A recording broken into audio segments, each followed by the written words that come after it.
Hello everyone, আজকে আমি একটা রেসিপি নিয়ে আসছি। রেসিপিটা হলো গরুর মাংস রেস্টুরেন্টের স্বাদে, রেস্টুরেন্টের স্টাইলে যাকে বলে গরুর মাংস আজকে রান্না করব।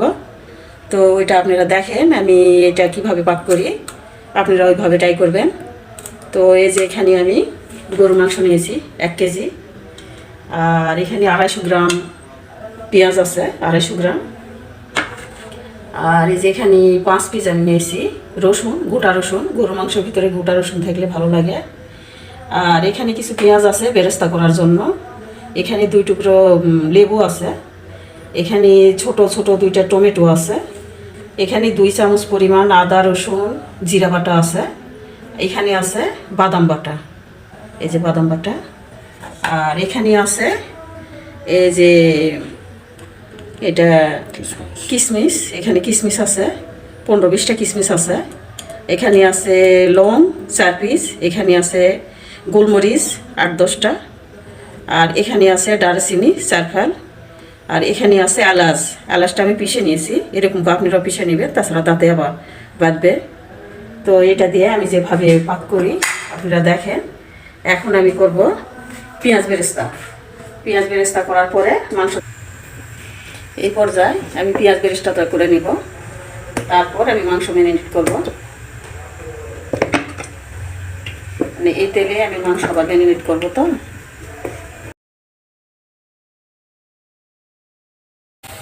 এই পর্যায়ে যে পেঁয়াজ বেরেস্তা আমার হয়ে গেছে, এটা উঠে নিব, নিয়ে এই তেল দিয়ে মাংসটা আমি মেখে নিব। এই পর্যায়ে এই যে আমি পেঁয়াজ বেরেস্তার তেলটা এই মাংসের উপরে দিচ্ছি। তা আপনারা এরকমভাবে দিবেন, এটা টেস্ট অনেক বেশি লাগবে, ঘ্রাণ লাগবে পেঁয়াজের। এখন এই যে এই পর্যায়ে আমি পেঁয়াজটা দিয়ে দিলাম। এখানে 250 গ্রাম পেঁয়াজ আছে, দিয়ে দিলাম। তারপর আমি দিব ওই যে টমেটো,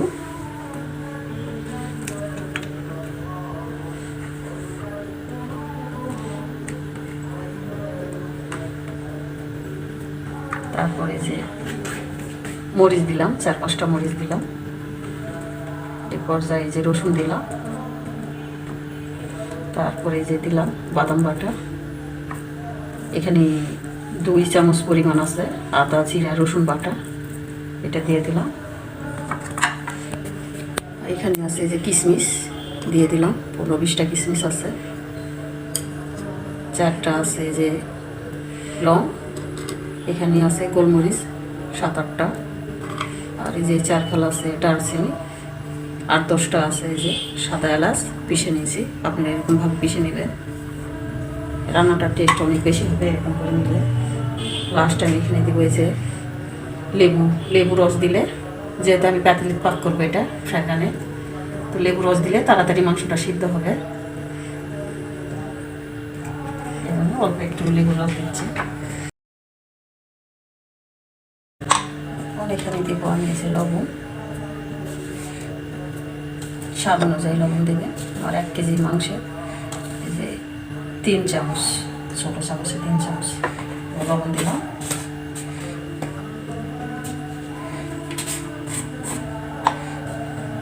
এরপরে আমি এই যে হলুদ দিব 2 চামচ, এই যে ফুল 2 চামচ হলুদ দিলাম আমার চামচে যে এটা।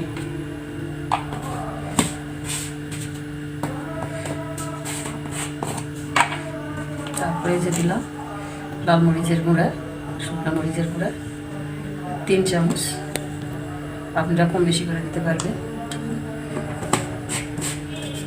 লাস্ট এখানে আমি দিব সরিষার তেল, এটাতে একটু ঘ্রাণ ভালো আসবে, হালকা একটু। এখন এটা আমি মেখে নেব। এই যে মাংসটা এরকমভাবে আমি মেখে নেব। এই পর্যায়ে এই যে আমার মাংসটা মাখা হয়ে গেছে, এরকমভাবে আমি 10 মিনিট ম্যারিনেট করে রেখে দেব। 10 মিনিট পরে আবার রান্নায় আসবো। এই পর্যায়ে এই যে মাংসটা আমার ম্যারিনেট হয়ে গেছে, এখন এটা আমি এই যে কড়াই দিব। এই পর্যায়ে এই যে আমার মাংসটা কষানো হয়ে গেছে 10 মিনিট। এখন এখানে হালকা একটু গরম পানি অ্যাড করব। পানি খুব বেশি দেওয়া লাগবে না, অল্প দিলে হবে, কারণ লেবু দেওয়া আছে। তো পানি একটু অ্যাড করব। পানি দেওয়ার পরে আবার আমি কষে নেব আরও 5 মিনিট, তারপরে এবার শিখছি। এই পর্যায়ে এই যে আমার 5 মিনিট হয়ে গেছে। তো 5 মিনিট পর এই যে এরকম আছে। এখন আমি এই যে পেঁয়াজ বেরেস্তাটা দিয়ে দিব, দিয়ে তারপরে আরও 10 মিনিট হিট স্লো করে আরও 10 মিনিট কষাবো।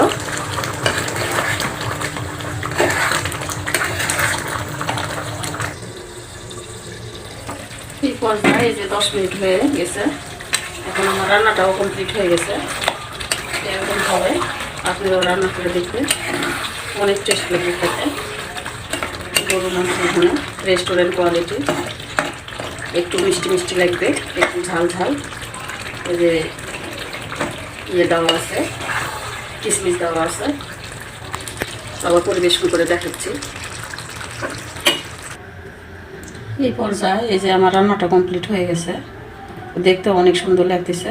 আপনারা এরকমভাবে ট্রাই করে দেখবেন, অনেক টেস্টফুল হবে খাইতে, সেম রেস্টুরেন্টের স্বাদে। এটা গরুর মাংসর ভুনা। তো আমার এই রান্নাটা যদি ভালো লাগে তো আমার চ্যানেলটা সাবস্ক্রাইব করবেন এবং কমেন্ট করে জানাবেন আমার রান্নাটা কেমন হয়েছে। আর আপনারা আমার চ্যানেলের পাশেই থাকবেন, শেয়ার করবেন। আল্লাহ হাফেজ।